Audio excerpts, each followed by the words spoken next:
बिस्मिल्लाहिर्रहमानिर्रहीम अस्सलाम वालेकुम डियर फ्रेंड्स एंटोमोलॉजी में से एक और topic and topic name is insect antenna.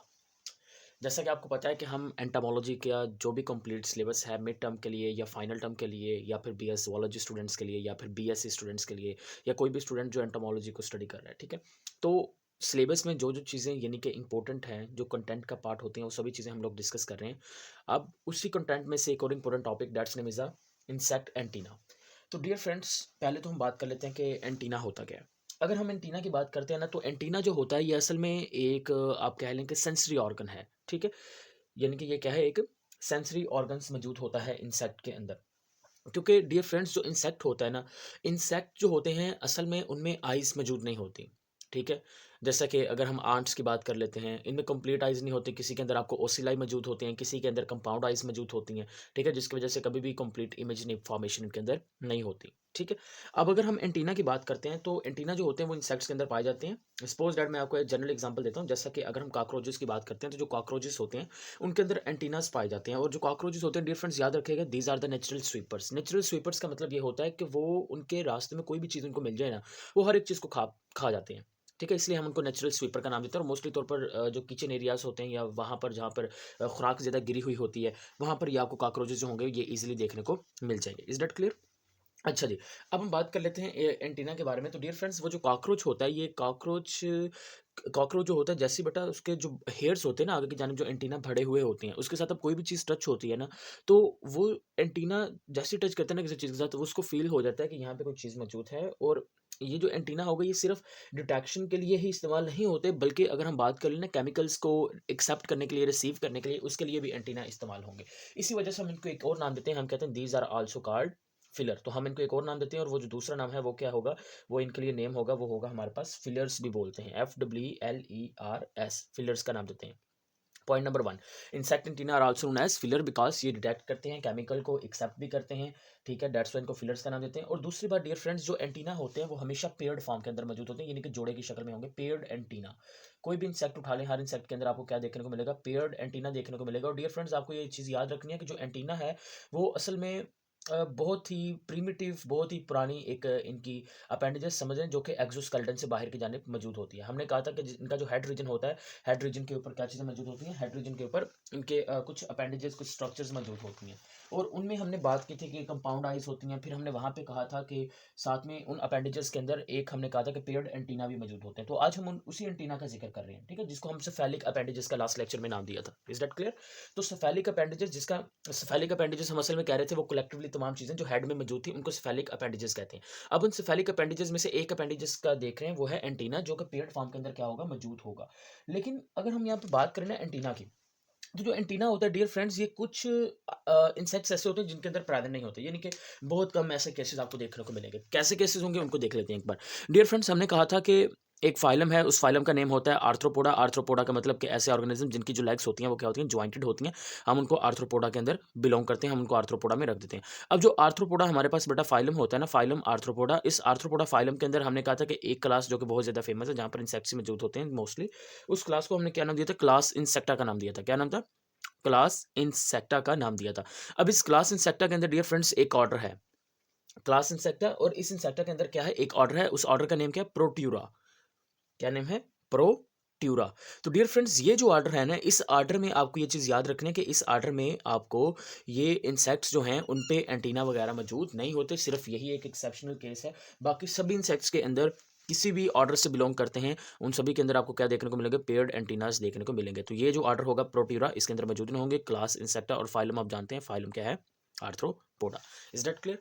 अच्छा जी, अब हम डियर फ्रेंड्स बात कर लेते हैं, ये जो इनके एंटीना होती है ना, ये असल में हाईली मोबाइल होते हैं। दीज एंटीना आर, यहाँ पे हम पॉइंट्स की फॉर्म में लिखते हैं। दूसरा पॉइंट हमारे पास आ गया कि ये पेयर्ड तो होंगे, लेकिन उसके साथ साथ हम यहाँ पे लिख लेते हैं कि ये क्या होंगे, हाईली मोबाइल होंगे, बहुत तेज़ी से ये मूव करते रहेंगे इधर उधर। Is that clear? और नेक्स्ट पॉइंट डियर फ्रेंड्स, इनके जो एंटीना होते हैं वो भी सिगमेंटेड ऑर्गन्स हैं, ठीक है। पेयर्ड फॉर्म में होंगे, हाईली मोबाइल होंगे, फिलर्स भी इन्हीं को कहेंगे, और हम कहेंगे ये क्या होंगे, सिगमेंटेड ऑर्गन्स है, SEGMEN, सिगमेंटेड ऑर्गन्स का नाम भी हम इनको दे देंगे। होप सो यहाँ तक आपको क्लियर हो गए पॉइंट्स। इसी को आप डेफिनेशन की फॉर्म के अंदर भी लिख सकते हैं, insect antenna, the paired antennas that are highly mobile and segmented organs in the insect are known as insect antenna and they are also known as the feeler, भी इनको नाम देते हैं। अब डियर फ्रेंड्स, अगर हम इनकी लोकेशन की बात करते हैं ना कि ये प्रेजेंट्स कहाँ पर होते हैं, तो आपने कहना है कि इनकी जो कंपाउंड आइस होती है ना उसके बीच में मौजूद होते हैं। अगर आपको कल वाली वो डायग्राम याद हो जो हमने बनाई थी कुछ, मैं दिखा देता हूँ एक बार फिर आपको। हमने बस एक जनरल से डायग्राम ना कुछ इस तरह से हमने उसके बनाई थी। हमने कहा था कि इधर वाली साइड पर ये एक आई आ गई, ये एक आई आ गई, जिसको हमने नाम दिया था कंपाउंड आइज का। अब डियर फ्रेंड्स, ये जो कंपाउंड आइज होती है ना इंसेक्ट की, इस कंपाउंड आई के बीच में आपको ये चीज़ें देखने को सारी मिलने वाली है। ये सेक्लैरिड्स बना रहा हूँ, ठीक है। ये क्या चीज़ें, दीज आर द सेक्लैरिड्स। सेक्लैरिड्स क्या होते हैं, जो एक्सोस्केलेटन की प्लेट्स होती हैं, हम उनको क्या नाम देते हैं, सेक्लैरिड्स का नाम देते हैं। तो डियर फ्रेंड्स, आपको इसकी लोकेशन बतानी है। आप कहेंगे कि ये जो एंटीना होंगे, these antenna are present between the compound eyes, तो ये कंपाउंड आइज के दरमियान में मौजूद होंगे। और एक और चीज़ आपने कहना है कि दरमियान में तो होंगे, लेकिन ये बिहाइंड कंपाउंड आइज से पीछे की जानिब जाएंगे। तो इसी वजह से इसकी जो लोकेशन होगी, लोकेशन लिखते वक्त आपको इस चीज़ का ख्याल रखना है कि हम कहेंगे it is present behind and between the compound eyes, यानी कि कंपाउंड आइज के बीच में है और ये कंपाउंड आइज से पीछे की जानब डेवलप हुए होते हैं। इस वजह से हम इनकी लोकेशन में क्या लिखेंगे, हम हेडिंग यहाँ पे देते हैं लोकेशन। लोकेशन में आप क्या बताएंगे, आप लोकेशन के अंदर बताएंगे कि behind and between. Location, location में हम यहाँ पे लिख देते हैं it is present,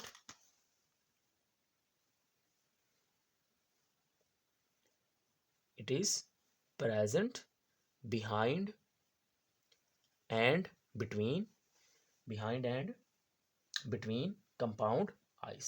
is that clear dear friends? Notes बनाते जाइए, साथ के साथ काम आएंगे आपके एग्जाम्स में।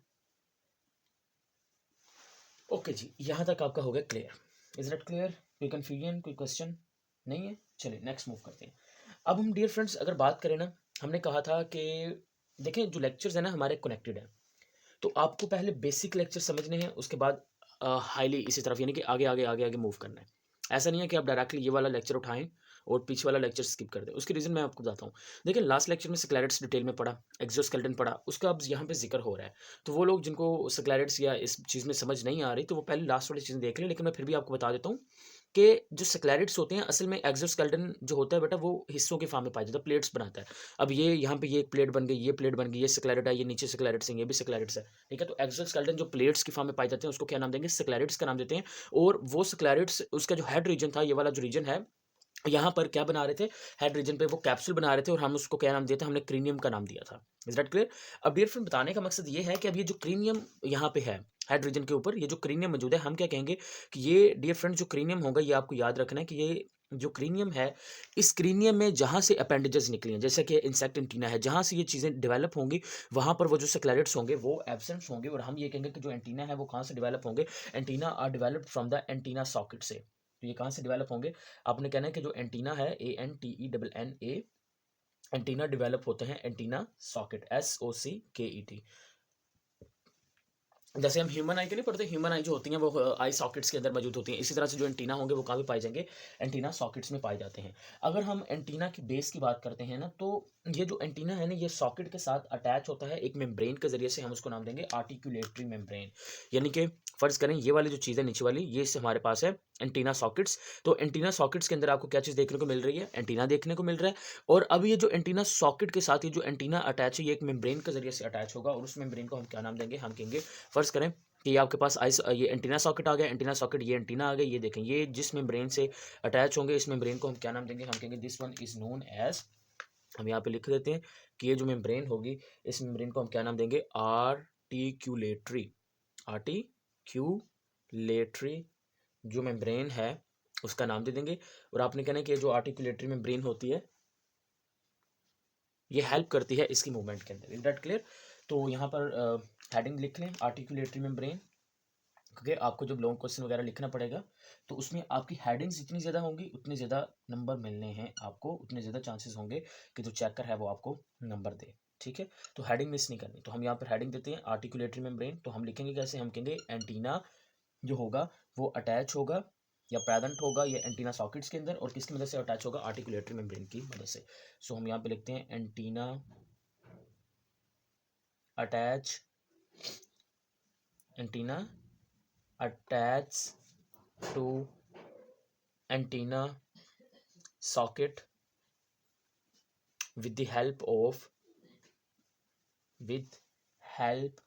of articulatory membrane, और ये जो आर्टिकुलेटरी मेम्ब्रेन होगी, this membrane helps in movement, this membrane helps in, मदद करेगी किसके अंदर, मूवमेंट के अंदर क्या करेगी, मदद करेगी। Is that clear dear friends? यहाँ तक चीज़ें जितनी पड़ी हैं वो क्लियर है, कोई प्रॉब्लम तो नहीं है? ओके, अब हम जरा नेक्स्ट थोड़ी बात करते हैं इसी के बारे में, इसके स्ट्रक्चर के बारे में। स्ट्रक्चर बहुत ज़्यादा ज़रूरी है एंटीना का। यहाँ पे हेडिंग लगाएंगे, हेडिंग है हमारे पास स्ट्रक्चर। डियर फ्रेंड्स, अगर हम एंटीना के स्ट्रक्चर की बात करते हैं ना, तो इसके मेन आपको 3 हिस्से देखने को मिलते हैं। पहला जो हिस्सा होता है ना, उस हिस्से को हम क्या नाम देंगे, हम उसको नाम देते हैं स्केप का। क्या नाम देते हैं? स्केप। स्केप के बाद दूसरा हिस्सा आएगा, हम उसको नाम देंगे पेडिसल का। स्केप, स्केप के बाद क्या आएगा? पेडिसल। दोबारा से स्केप, स्केप के बाद क्या आएगा डियर फ्रेंड्स? पेडिसल आ जाएगा। अच्छा, पेडिसल के बाद जो तीसरा रीजन होगा उसको हम क्या नाम देंगे? वो छोटे छोटे हिस्सों पर मुश्तमिल होगा और हम उसको नाम दे देंगे फ्लैजेलम का। फ्लैजेलम। तो 3 मेन हमें इसके हिस्से देखने को मिल रहे हैं। पहला स्केप, फिर हमने कहा पेडिसल, और तीसरा क्या है? फ्लैजेलम। अच्छा, इसके डायग्राम जरा बना के दिखाते हैं आपको। डियर फ्रेंड्स, ये कुछ डायग्राम इस तरह से इसकी बनेंगे हमारे पास।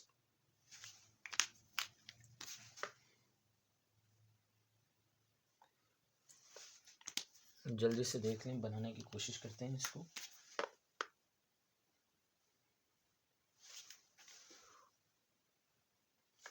इस तरह से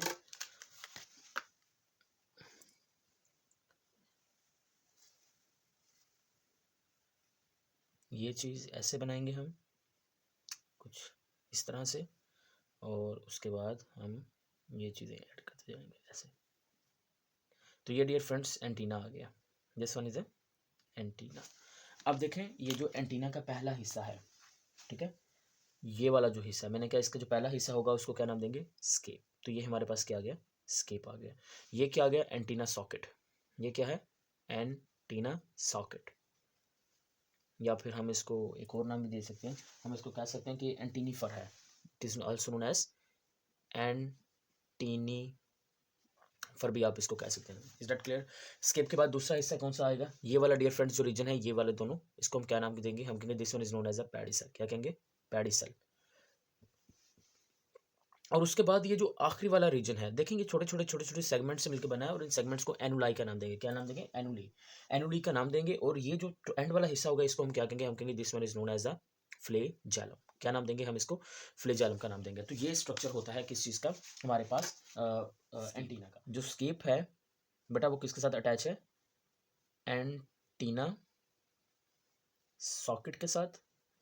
और जो एंटीना सॉकेट है, अगर हम स्केप की बात करते हैं, तो जो स्केप होता है वो साइज में बड़ा होता है पेडिसल की निस्बत। तो हम लिख लेते हैं कि यहाँ पे लिखते हैं स्केप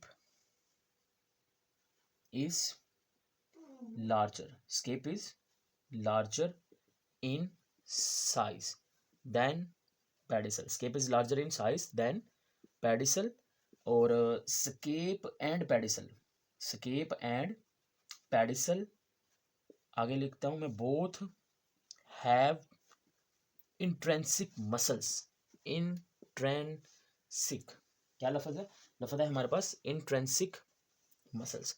अब मैंने क्या कहा? मैंने कहा कि ये वाला जो रीजन है, ये वाला स्केप वाला रीजन, या फिर अगर हम इसे आगे वाला ये इस रीजन की बात करते हैं, तो ये जो दोनों रीजन्स हैं, इनके अंदर क्या चीज़ मौजूद होती है? इनके अंदर इंट्रेंसिक मसल्स मौजूद होते हैं। इंट्रेंसिक मसल्स का मतलब डियर फ्रेंड्स आपने समझ जाना है कि ये जो मसल्स होते हैं ना, ये मसल्स ऐसे मसल्स जो कि मूवमेंट में हेल्प करते हैं। यानी कि ये जो आपके पास स्केप वाला रीजन होगा, या फिर अगर हम बात कर लेते हैं ना इसकी पेडिसल की, तो पेडिसल और स्केप जो होते हैं वो मूव कर सकते हैं, क्योंकि इनमें इंट्रेंसिक मसल्स मौजूद होंगे, फ्लैजेलम में नहीं होने वाले।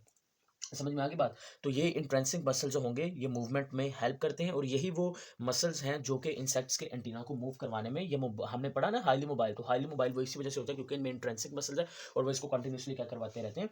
मूव करवाते रहते हैं। समझ आ गई बात? तो अगला पॉइंट हमारा ये होगा कि जो हमारे पास फ्लैजेलम होगा, आपने कहना कि ये जो फ्लैजेलम है, फ्लैजेलम का हर जो छोटा छोटा सेगमेंट है, ये वाला यहाँ से लेके यहाँ तक सेगमेंट, यहाँ से लेके यहाँ तक, यहाँ से लेके यहाँ तक, ये जो छोटे छोटे सेगमेंट हैं, इन छोटे छोटे सेगमेंट को क्या नाम देंगे?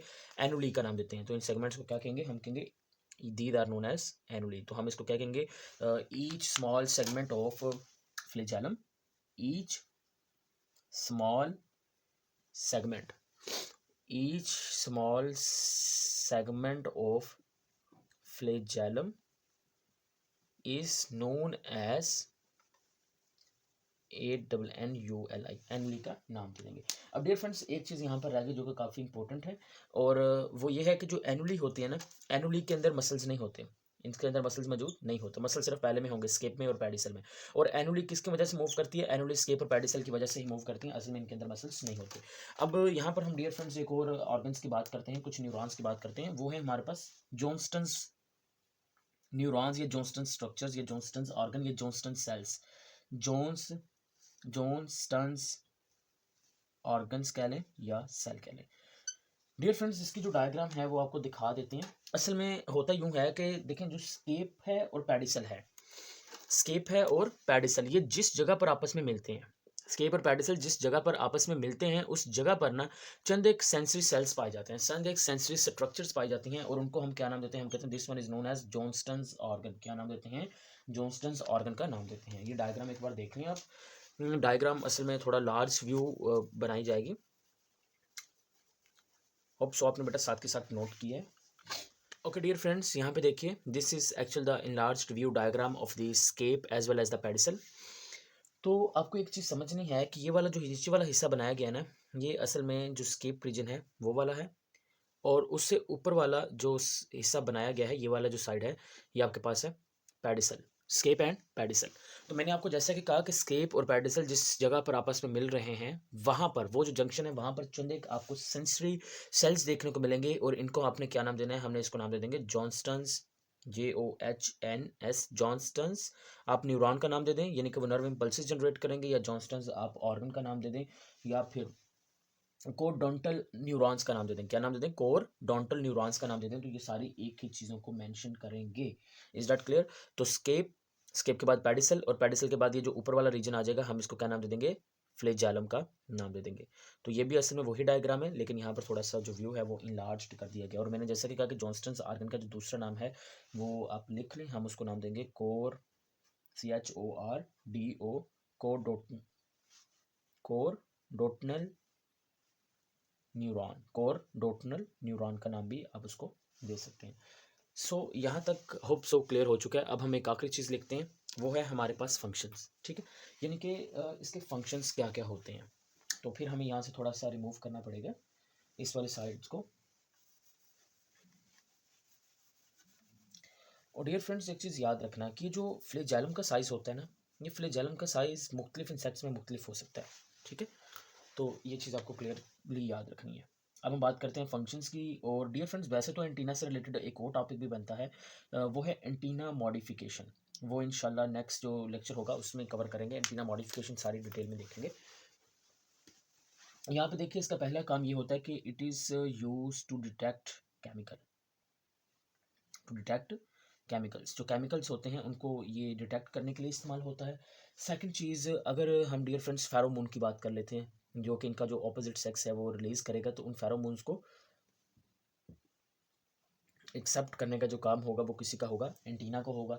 इसके बाद डियर फ्रेंड्स अगर हम बात कर लेते हैं ह्यूमिडिटी की, या फिर टेम्परेचर की, या फिर अगर हम बात कर लेते हैं वाइब्रेशंस की, टेम्परेचर, या फिर हम बात कर लें वाइब्रेशंस, या फिर अगर हम बात कर लें ह्यूमिडिटी की, ह्यूमिडिटी, या फिर अगर हम बात कर लें विंड वेलोसिटी की बात कर लें, विंड वेलोसिटी, तो इन्हीं सभी चीज़ों को जो डिटेक्ट करने का काम है वो भी इसी का होगा। लेकिन अगर हम कुछ इंसेक्ट की बात करते हैं, जैसे कि मॉस्किटो, ठीक है, जैसे कि मॉस्किटो, तो जो मॉस्किटोज होते हैं डियर फ्रेंड्स, मॉस्किटो के अंदर ये बहुत ज़रूरी काम करता है। अब मॉस्किटो के अंदर इसका जो ज़रूरी काम है वो क्या होता है कि डियर फ्रेंड्स, ये ना कम्युनिकेशन में हेल्प करता है, कम्युनिकेशन, और साथ में ये डियर फ्रेंड्स जो इसके प्रे होते हैं ना, प्रे को कैच करने में भी हेल्प करता है। That's why it has some special functions in the mosquito.